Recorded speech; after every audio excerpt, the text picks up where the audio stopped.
नमस्कार दोस्तों, पीटीए में आपका स्वागत है। आइए सबसे पहले देखते हैं कि आज का ग्लोबल क्या हुआ, आज का एफआईडीआई का क्या हाल है, ये सारा चीज़ देखते हैं। और सबसे पहले हम लोग एफआईडीआई ही देख लेते हैं।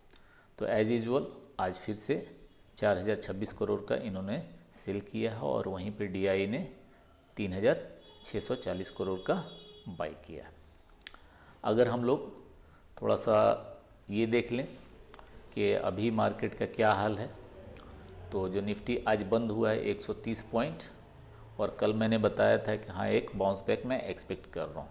मैं थोड़ा और ज़्यादा 200 तक का एक्सपेक्ट किया था, बट अनफॉर्चुनेटली 30-40 पॉइंट से रह गया, बट होता है। ठीक है, ये अपना एक एनालिसिस था जो मैं आपके साथ शेयर किया था। अभी जो गिफ्ट निफ्टी चल रहा है वो 45 पॉइंट नेगेटिव में ट्रेड कर रहा है। और अगर हम लोग और देखें, ग्लोबल देखें, तो ग्लोबल में हर तरफ आपको यहाँ से देखिए, ये एस&पी आपको पॉजिटिव में चला, डाउ जोन्स भी 172 और नैस्डैक भी 123। आज जो मार्केट का मेन बचाने के लिए जो मॉर्निंग में बचा रहा था वो आईटी सेक्टर के स्टॉक्स थे और कुछ एफएमसीजी के सेक्टर्स थे, और फिर लेटर हाफ में एचडीएफसी ने मार्केट को संभाल लिया। ठीक है, देखते हैं चार्ट पे क्या दिखता है। अगर यूरोपियन मार्केट के देखें तो यहाँ भी आपको ग्रीनरी ही दिख रहा है। अगर एशियन मार्केट की बात करें तो निकेई आपको 1.5% ऊपर में क्लोज हुआ है और हैंगसेंग 1.5% नीचे में क्लोज हुआ है। तो ओवरऑल माहौल ठीक ठाक यहाँ से दिख रहा है। आइए देखते हैं कि चार्ट ऑप्शन चेन में क्या हो रहा है, उसके बाद फिर हम लोग चार्ट पे चलेंगे।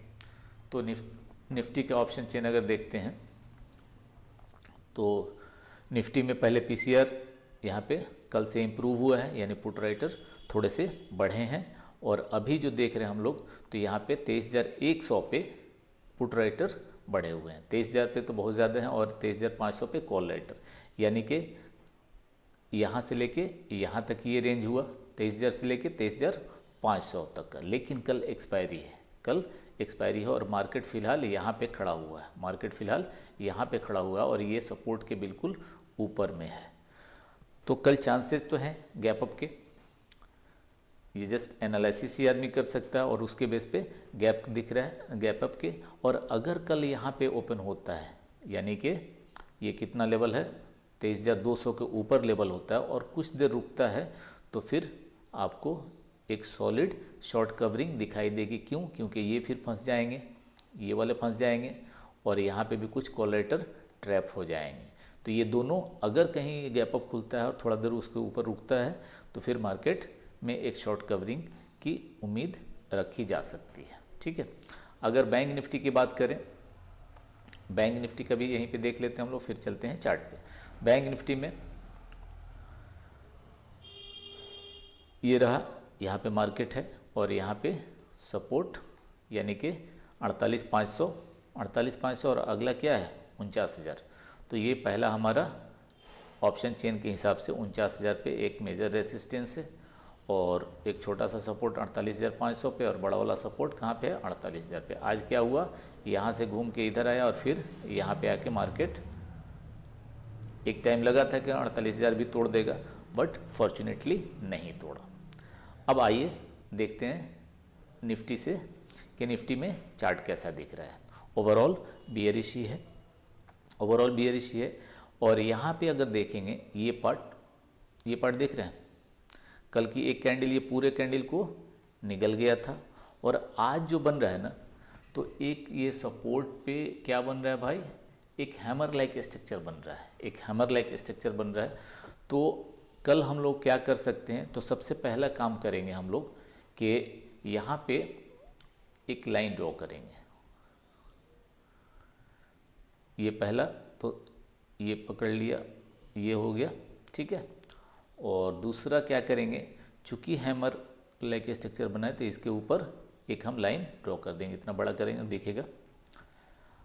अगला जो हमारा ये होगा तो वो इसके ऊपर जब जाएगा तो ही हम लोग अपना स्टैंस अब चेंज करेंगे, क्योंकि अब हम लोग अगर ये 24,000 इसका बात करें तो अभी वो काफ़ी दूर है।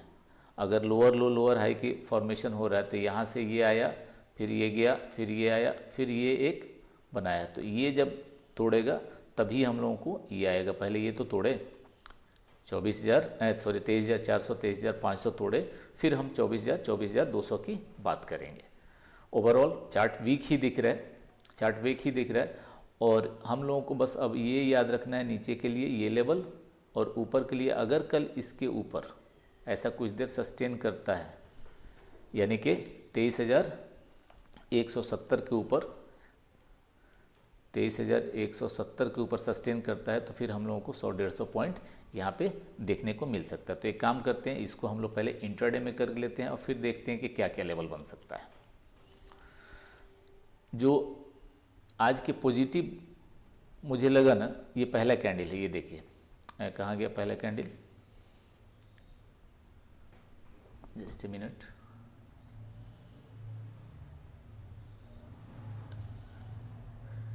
ये फर्स्ट कैंडल है, ठीक है। यहाँ पे यानी गैप अप खुला, 75 पॉइंट का लगभग गैप अप खुला, और अभी जो क्लोज हुआ है वो डे हाई पे हुआ है। क्लोज जो हुआ है, ओपन हुआ था यहाँ पे और क्लोज कहाँ पे हुआ है, डे हाई पे, तो ये एक पॉजिटिव साइन माना जाता है। प्लस डेली टाइम फ्रेम में हम लोगों ने क्या देखा, एक हैमर लाइक स्ट्रक्चर बनाया था, और इसके ऊपर अगर यहाँ पे ऐसे कुछ बन जाता है तो ये हमारा ऊपर के लिए कंफर्मेशन होगा।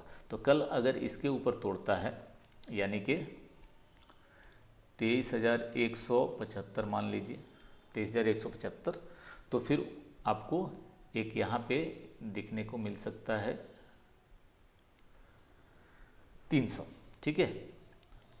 यहाँ से अगर निकला तो फिर पहला टारगेट कितना हो जाएगा, 23,300, और फिर उसके ऊपर भी अगर निकला तो 23,400 से 23,425, ठीक है। ये हमारा ऊपर का टारगेट होगा। नीचे में अगर ये तोड़ दिया ना भाई, 23,000 तोड़ दिया तो बड़ी तेज़ी से कहाँ तक आ सकता है, 22,800, यानी कि 200 पॉइंट ये नीचे गिर सकता है, ठीक है।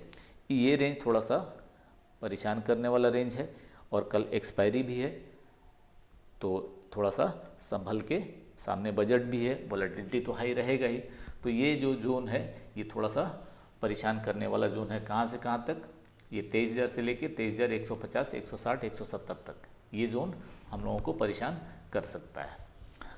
अब आते हैं बैंक निफ्टी पे।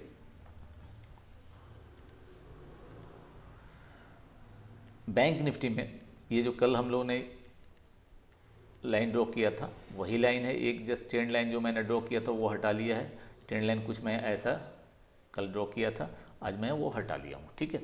अब यहाँ भी एक doji leg, long leg doji type का बनाया है, लॉन्ग लेग डोजी टाइप का बनाया है। तो कल हमें करना क्या है, तो कल करना यही है कि एक हम लोग यहाँ पे और अब ट्रेंड लाइन हॉरिजॉन्टल लाइन डालेंगे। कहाँ पे हो गया, 48,800, 48,800। और अगर अब इसको हम लोग कर लेंगे इन 15 मिनट के चार्ट में, और 15 मिनट के चार्ट में ये आ गया वही, कल अगर यहाँ से अगर ये तोड़ता है, यानी कि 48,800 तोड़ता है, तो जो पहला लेवल हम लोग को दिखना चाहिए वो हमें कितना दिखना चाहिए, ये 49,100 के आसपास का लेवल है। लेकिन यहाँ पे रुकना चाहिए, यहाँ पे रुके तो फिर क्या हो जाएगा, ये आपको 49,100, 49,200 के लेवल दिख सकते हैं। नीचे में अगर कहीं ये फिर तोड़ दिया, ऐसे तोड़ दिया, तो वापस फिर गिर के ये सब लेवल नीचे पड़े हुए हैं। यानी कि अगर 48,600 टूटा तो फिर 48,400, 48,200, 48,000 तक भी देखने को मिल सकते हैं, ठीक है। तो ये हमारा रहा निफ्टी और बैंक निफ्टी का। लेकिन एक स्टॉक अगर आज डिस्कस ना किया जाए तो वो अच्छी बात नहीं होगी, और वो है HDFC बैंक, क्योंकि रिज़ल्ट अच्छा आया है और मार्केट को सेकेंड हाफ में HDFC ही बचाया है। तो हम लोग थोड़ा HDFC बैंक के बारे में स्टडी कर लेते हैं, और पहले इनको क्या करते हैं हम लोग डेली टाइम फ्रेम में देखते हैं। डेली टाइम फ्रेम में देखिए, ये एक आज इम्पोर्टेंट जो 1672 1675 एक इम्पोर्टेंट ये पहले सपोर्ट था, जो अब यहाँ से ये जाके फिर वापस रीटेस्ट करने गया है, वापस सेम लेवल पे रीटेस्ट करने गया। अगर यहाँ पे देखो आप यहाँ पे, तो यहाँ से ये गया, ये आया, वापस रीटेस्ट करने गया है। अब यहाँ से देखने के लायक होगा कि इधर को जाता है या इधर को जाता है। लेकिन अगर इनका रिजल्ट आप देखें तो रिजल्ट में HDFC बैंक का रिजल्ट, तो एडवांस जो इनका है बैंक का एडवांस, वो 7.6% इंक्रीज हुआ है, 7.6% इंक्रीज हुआ है। अगर वहीं पे हम लोग इनके एसेट क्वालिटी की बात करें तो एसेट क्वालिटी भी नॉन परफॉर्मिंग एसेट की बात करें तो ये कितना हुआ है, जस्ट ए मिनट, ये 1.42% ये इंक्रीज हुआ है। और अगर आगे चलते हैं और इनके हम लोग बात करते हैं किस चीज़ का, जस्ट ए मिनट, ओवरऑल इनका कासा भी अगर देखें, करेंट अकाउंट, बैंक अकाउंट, तो ये भी आपका इंक्रीज हुआ है। यानी कि हर फ्रंट पे रिजल्ट अच्छा हुआ है। और सबसे बड़ी बात, अगर यही चार्ट, ये चार्ट अगर यहाँ पे रहता, यानी हाई पे, तो फिर बड़ी तेज़ी से गिरता। लेकिन ऑलरेडी ये स्टॉक क्या हुआ है, आपको अच्छा खासा करेक्ट कर चुका है। यहाँ से अगर हम देखें तो ये आपको लगभग 13-14% करेक्ट कर चुका है और रिजल्ट इनका ठीक आया है। तो ज़्यादा चांस है, ज़्यादा चांस ही बोल सकते हैं, क्योंकि स्टॉक मार्केट में कुछ टेक इट फॉर गारंटेड तो कुछ होता नहीं है, गारंटी शब्द होता ही नहीं है। तो ज़्यादा चांस है कि यहाँ से अगर कल फर्स्ट हाफ में पहला कैंडल देखिएगा, ठीक है, अगर पहला कैंडल ऐसा बन के, अगर मान लीजिए ज़्यादा चांस है ये गैप अप अगर खुलता है, यहाँ पे ओपन होता है, तो ये पॉइंट और कहीं ये कंफर्मेशन दे देता है तो फिर ये निकल जाएगा। और ये अगर निकलेगा तो साथ में बैंक निफ्टी और निफ्टी को भी साथ में लेके चला जाएगा, ठीक है। तो ये हमारी एक छोटी सी एनालिसिस है, उम्मीद करता हूँ पसंद आया होगा। और मैं फिर से एक डिस्क्लेमर दे दूँ भाई, कोई बाई सेल रिकमेंडेशन नहीं है, ये प्योरली फॉर एजुकेशनल पर्पस। अगर आपको कहीं पे इन्वेस्ट करना है, ट्रेड करना है, तो अपना ड्यू रिसर्च ज़रूर कर लें और अपने फाइनेंशियल एडवाइज़र से ज़रूर सलाह ले लें बिफोर टेकिंग एनी ट्रेड, ठीक है। और उम्मीद करता हूँ कि पसंद आया होगा। अगर पसंद आया होगा तो do like and subscribe and share with your friends. Good night and take care.